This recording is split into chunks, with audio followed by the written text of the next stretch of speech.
எந்த அளவில் உங்கள் வீட்டு வாசல் இருந்தால் ராஜயோக பலன் தரும். இப்போ நம்ம 2-3 தலைமுறையாக சேலம் மாவட்டம் ஆத்தூர் இருந்து நம்ம 2-3 தலைமுறையாக வாஸ்து பண்ணி கொடுத்துருவோம் மக்களுக்கு. அதில் இப்போ எனக்கு ஒரு 57 வயசு ஆகுதுன்னா நான் ஒரு 30-33 வருஷம் சர்வீஸில் இருக்கோம். தமிழ்நாடு முழுக்க ஒரு 1000, 1500 வீடு 2000 வீட்டுக்கு மேலே பண்ணி கொடுத்துருக்கேன். அதில் ஒரு 110 வீட்டுக்கு மேலே வீடியோ எடுத்து தமிழ்நாட்டில் வச்சுருக்கோம். ராஜயோகா வாஸ்து அப்படின்னு யூடியூப்பில் போனால் உங்களுக்கு புரியும்.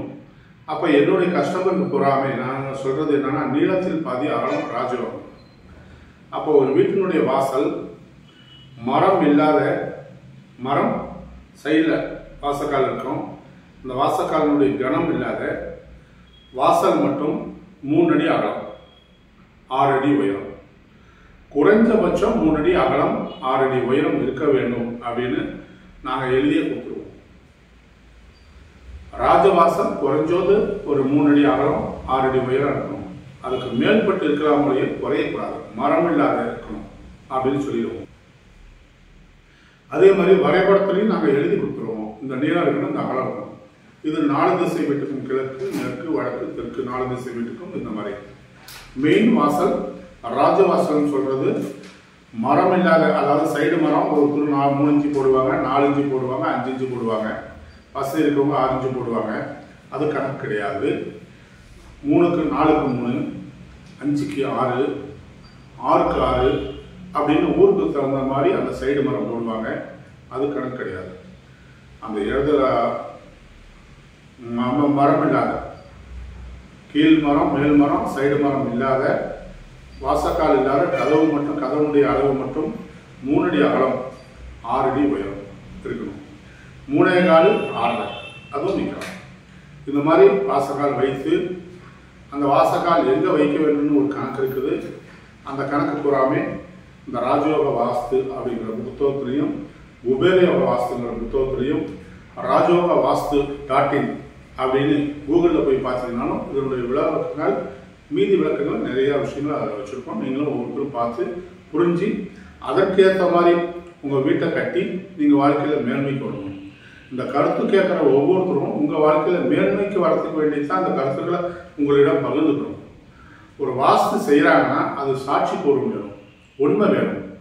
வாஸ்து பற்றி பேசுகிறாங்கன்னா உண்மை வேணும். ஏற்கனவே செஞ்சு கொடுத்து மக்கள் அந்த குருவை நாங்கள் அந்த குருவினால நாங்கள் அந்த வாஸ்துக்காரனால நாங்கள் முன்னுக்கு வந்திருக்கணும், ஒரு 10 பேர் சாட்சி சொல்லியிருக்கணும். அப்போ தான் அந்த தொழிலில் அவர் நேர்த்தி ஆகியிருக்காருன்னு அர்த்தம். ஏதோ வந்தாங்க, வாஸ்து சொன்னாங்க, பேசுனாங்க, பிடிச்சாங்க அப்படின்னு சொல்லிட்டு போகிறோம். ஏற்றுக்காது. இன்னைக்கு தமிழ்நாட்டில் லட்சம் பேர் வாஸ்துக்காரர் இருக்காங்க. ஒரு வாஸ்து 2 வாஸ்து கிடையாது, லட்சம் பேர் இருக்காரு. எல்லாத்துக்கும் வாஸ்து. ஆனால் வாஸ்து தெரிஞ்சவங்க அவங்க வீட்டில் முதல்ல ஜெயிச்சிருக்காங்கன்னு கணக்கு போட்டு பாருங்க. சொல்றவங்க ஜெயிச்சிருக்காங்களா, எத்தனை குடும்பத்தை காப்பாற்றி கொடுத்துருக்காங்கன்னு பொறுப்பு இருக்கா பாருங்க, அது இருக்காது. அதனால வாஸ்துன்னு சொல்லிட்டு போயிருப்பாங்க தவிர பொறுப்பு இருக்கணும். எந்த ஒரு தொழிலாக இருந்தாலும் செஞ்சு கொடுத்தவங்க முன்னுக்கு வந்திருக்காங்க, பொறுப்பு வந்தால் தான் அந்த பொறுப்பு வச்சு நம்ப முடியும். அப்போ இந்த அளவில் வாசக்கால் வைங்க, இந்த அளவு வாசக்கால் வைங்கன்னு நாங்கள் எங்கள் கஸ்டமருக்கு சொல்லி அவங்களும் அதே மாதிரி வச்சு வாழ்க்கையில் மேன்மை வந்திருக்காங்க.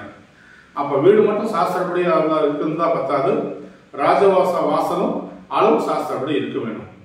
அதை விட்டு 2.25க்கு 5.25, அகலம் 2.25, உயரம் 5.25, அது தலை குனிஞ்சு போகிற மாதிரி இருக்கும். இது அந்த காலத்துலேருந்து இந்த காலத்து வரைக்கும் ஒரு சில இடத்துல செஞ்சுக்கிட்டு வராங்க. அது ஒரு சாஸ்திரமா அப்படின்னா அந்த மாதிரி சாஸ்திரப்படி வச்சுருக்காங்க. அகலம் 2.25, மரம் இல்லாத, உயரம் 5.25, அந்த மாதிரி வச்சுருக்காங்க. இதெல்லாம் ஆதி காலத்துக்கு. இதில் நல்லதும் இருக்குது, கெட்டதும் இருக்குது. அதனால் அதெல்லாம் விட்டுட்டு இந்த அளவில் இருந்தால் மட்டும்தான் இது இம்ப்ரூவ்மெண்ட் வரும் அப்படின்னு நாங்கள் செஞ்சு தரோம். மக்களுக்கு செஞ்சு கொடுத்து அவங்களை காப்பாற்றி கொடுத்துருக்கோம். ஒவ்வொருத்தரும் அதே மாதிரி ராஜயோக வாஸ்துங்கிற யூடியூப்பில் போயிட்டு பார்த்துட்டு நீங்களும் உங்கள் புது வீடு கட்டினீங்கன்னா, இதுக்கு மேலே கட்டுறீங்க முன்னாடி இருக்கிற வீடு தேவையில்லை. புது வீடு கட்டுறீங்க அப்படின்னா அந்த வீட்டுக்கு இந்த அளவுகளை வச்சு வாழ்க்கையில் மேன்மைக்கு வாங்க. வணக்கம்.